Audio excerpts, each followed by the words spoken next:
Well, hello there folks, welcome to beautiful Sydney Harbour. That's the CBD over there. That's the new Barangaroo complex. That's the Sydney Harbour Bridge over there in the distance. But yeah, I love this spot, and I've had a few people asking in the last couple of videos, did you replace the 899? Did you replace the Panigale? And the answer is yes. And so as you'll be able to tell from the title of the video, I replaced it with this Yamaha MT-09. So today I'm just going to talk about three things. I'm going to talk about why I bought one of these. I'm going to talk about what I've done to this so far and what I want to use it for. So let's get started. Okay, let's very quickly go over the bits and pieces that I've changed on the bike. First up, tank pad with MT-09 written on it, in case I forget I'm riding an MT-09. These side covers are an add-on. Normally there's just a little bit of plastic there, but I got these aluminium ones with the MT logo on them. I think they look cool. The indicators, Rizoma LED ones, just to tidy things up a little bit, and they flash really bright too, which is cool. Rear rack. Haven't got a top box yet, but obviously that's to improve luggage carrying ability.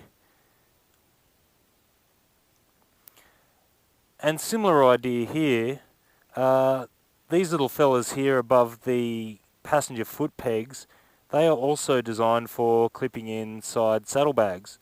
So I might just do a little quick demo here and show you what it looks like in touring mode.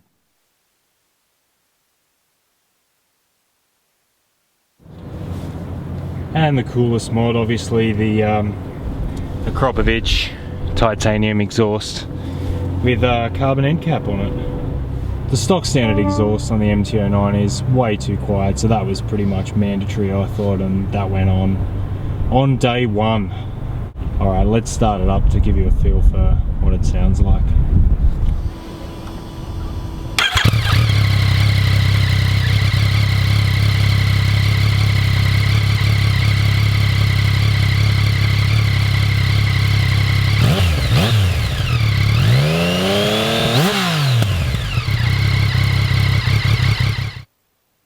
So there you go, that's the bike as it currently stands, the little bits and pieces that I've done to it.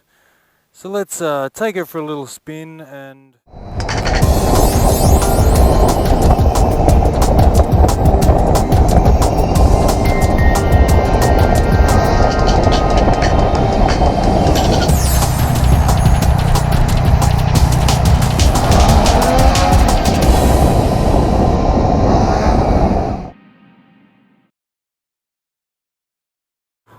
Looks like it's going to rain soon, so let's try and get this done before that happens. Okay, so 2017 Yamaha MT-09. This is the bike I picked.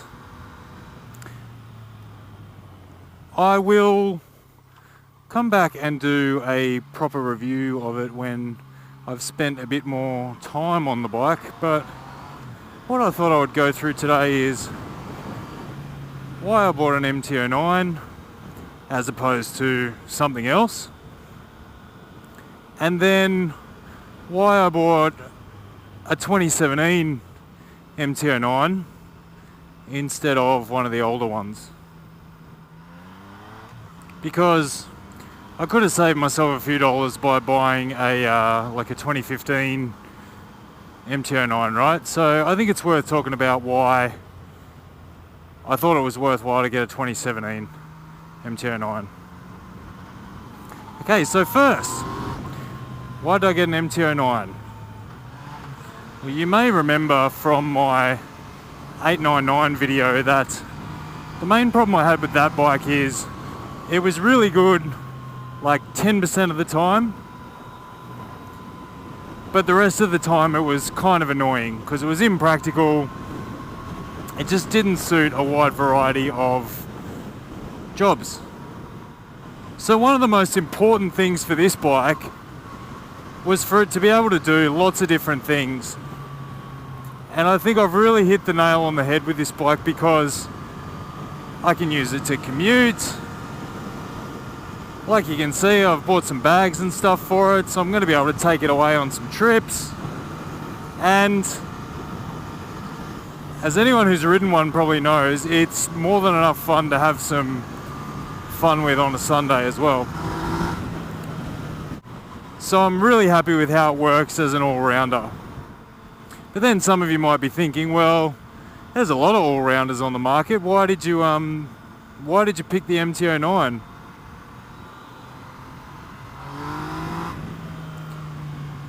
And the main reason is because I think it just offers the best combination of performance and bang for your buck and just all-round usability.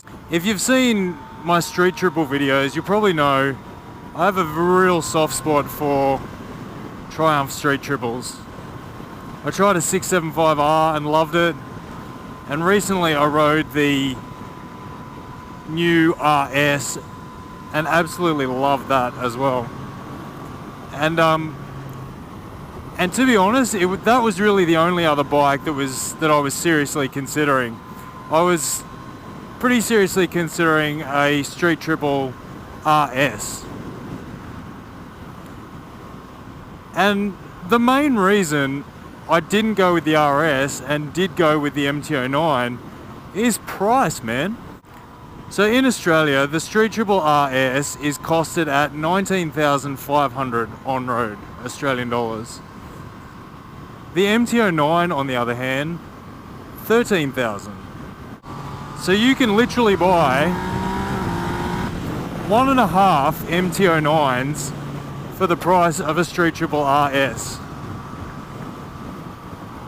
And I know people will say, yeah, but the Street Triple RS has like M50 Brembo brakes and Öhlins shocks and a TFT dash and blah blah blah. Yeah, I totally agree, those things are awesome. But I also think that I don't need them and I won't miss them. On the other hand, you've got this MT-09, which is comfy, really comfy for me. The power and torque, obviously, amazing. And just so affordable. Like, I just look at the price of it and I'm like, it's just a bargain. Like, for what this bike is capable of, it's just a bargain. And yeah, it's not the bells and whistles, the shiniest thing on the market. The Street Triple is probably a better bike. But I just didn't think I would miss what the Street Triple would give me. So yeah, that's kind of where I sit. I am happy to go on record and say that I think the Street Triple RS is an amazing bike, and if money's not an issue for you, go ride a Street Triple RS because I'm pretty sure you'll be impressed. That is a stonking bike. But yeah, so that's that.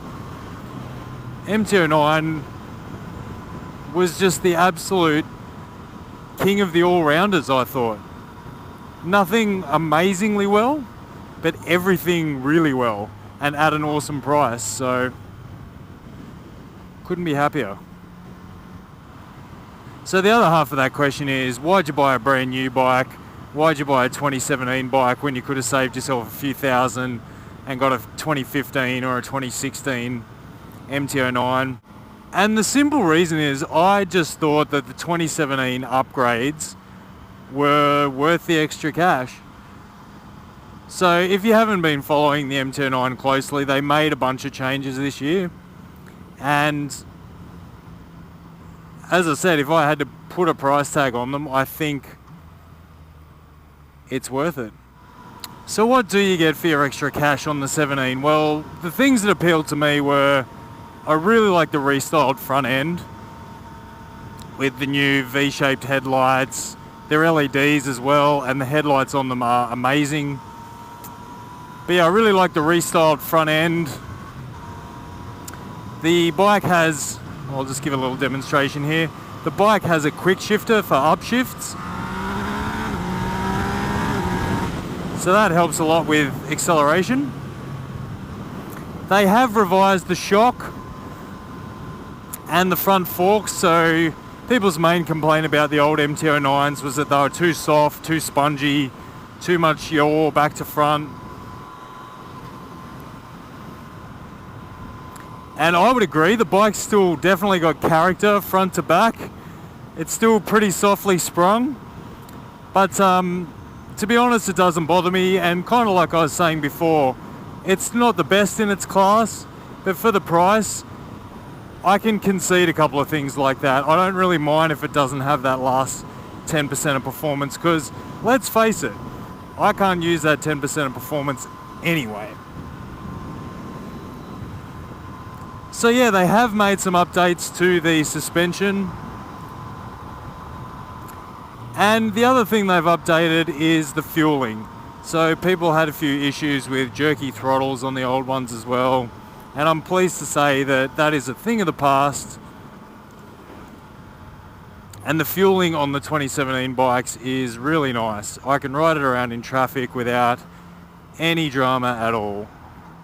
And if you're coming around a sweeper at a decent pace and you want to roll on smoothly as you come out of the corner, easy to do with this bike. The fueling is really nice. MT-09s have 3 levels of traction control now. What is this person doing? About half the speed limit.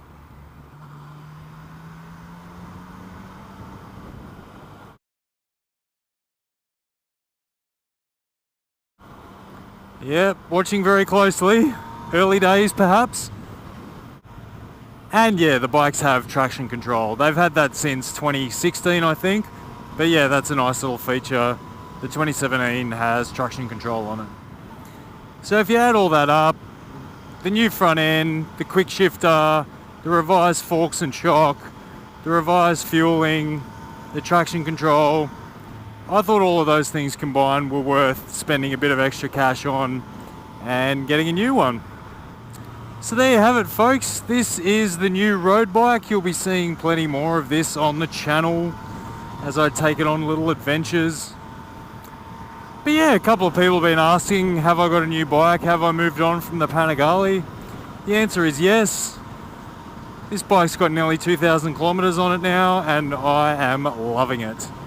And like I said, I've done a couple of thousand Ks on it, so I've got some pretty good initial impressions on the bike.